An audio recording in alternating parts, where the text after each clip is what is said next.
In today's video, I'm going to discuss a very important topic, and this topic is from the play Dr. Faustus, and the topic is Dr. Faustus is a Renaissance play. So let's begin. Dr. Faustus is a Renaissance play. In order to discuss Dr. Faustus as a Renaissance play, we must know what does the word Renaissance mean. Renaissance is a French word which means rebirth.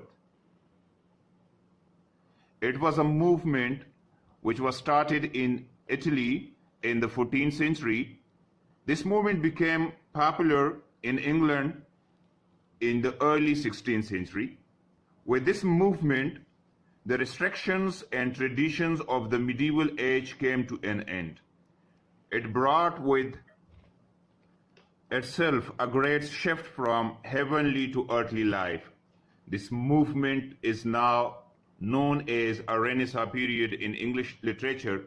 Some of the most important characteristics of Renaissance period are: number first, knowledge for power; number second, wealth and worldly pleasure; number third, discovery of new countries and lands; number four, love for beauty; number five, focus on individualism.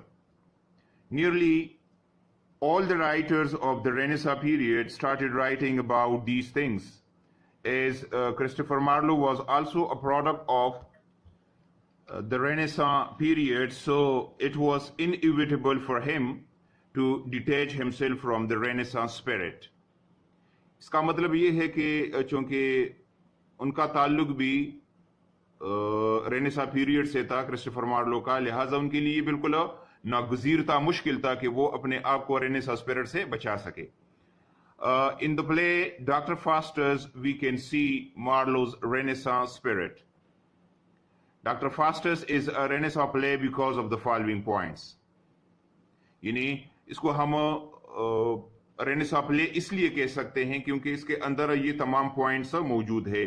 Number first, knowledge for power. Dr. Faustus was a very talented German scholar who had learned everything, but he was dissatisfied with the conventional spheres of knowledge.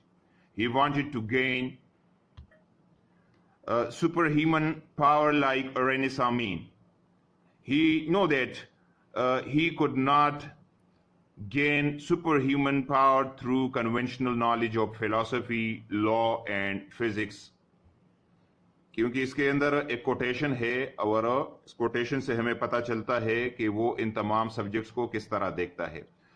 He says, philosophy is odious and obscure. यानी philosophy क्या है? मुबहम है. Both law and physics are petty wits. और law और physics से अकल की कोई बात बंदा नहीं सीख सकता. Divinity is basest of the three. और डिविनिटी जो है ये इन तीनों में से बदतरीन है. सो ही टेक्स नेक्रोमेंसी और magic to gain unlimited power. Unlimited power के लिए वो क्या करता है? वो मैजिक की तरफ चला जाता है. He declares that a sound magician is a mighty god. So knowledge for power is one of the characteristics of Renaissance, which is there in the play Dr. Faustus.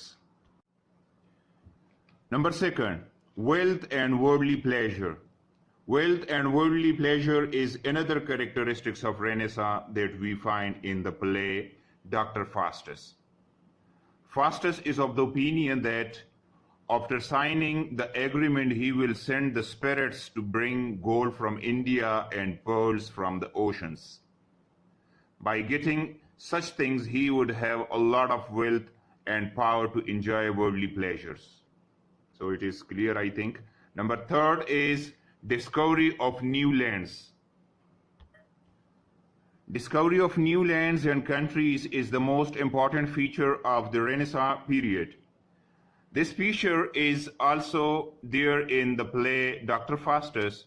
After signing the agreement, he calls Mephistopheles, and with his help, he travels to many distant lands. जब वो agreement को sign कर लेता है तो मेफिस्टोफेलिस के जरिए वो इन तमाम जगहों की सैर के लिए चला जाता है.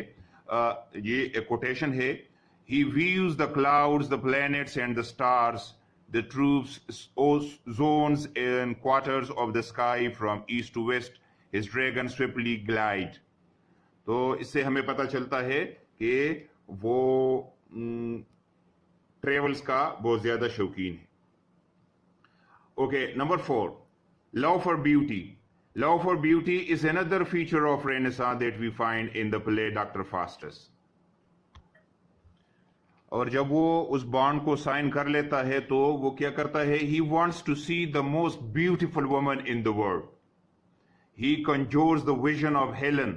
वो हेलन के उस हुस्न के बारे में जो है वो सोचता है और उसको देख लेता है. He expresses his delight in the following words.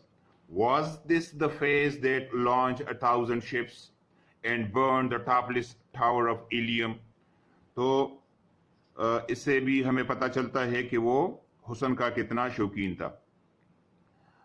Number 5, focus on individualism, यानी इनफरादियत पर फोकस करना. This is another characteristics of renaissance which is there in the character of Dr. Faustus.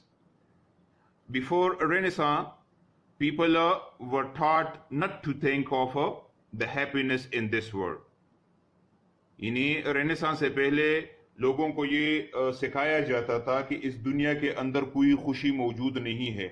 They were taught to think about enjoying their life after death. उनको ये सिखाया जाता था कि सारी खुशियां जो है वो मौत के बाद आपको मिलेगी. But Renaissance changed that concept. लेकिन रेनेसां के मूवमेंट से ये कॉन्सेप्ट मुकम्मल तौर पर चेंज हो गया. यानी मजहब या कलेक्टिवली जो राय थी वो उसको मुकम्मल तौर पर तब्दील कर दिया गया. Doctor Faustus डिसरिगार्ड्स all what other people will think about him. Doctor Faustus क्या करता है, वो तमाम चीजों को इग्नोर कर लेता है कि कोई उनके बारे में क्या कहेगा. In his quest for happiness, और अपनी खुशी की खातिर यानी इनफरादी खुशी की खातिर वो क्या करता है, ही टेक्स एक्सट्रीम मेजर्स, वो इंतहाई इकदामात उठा लेता है.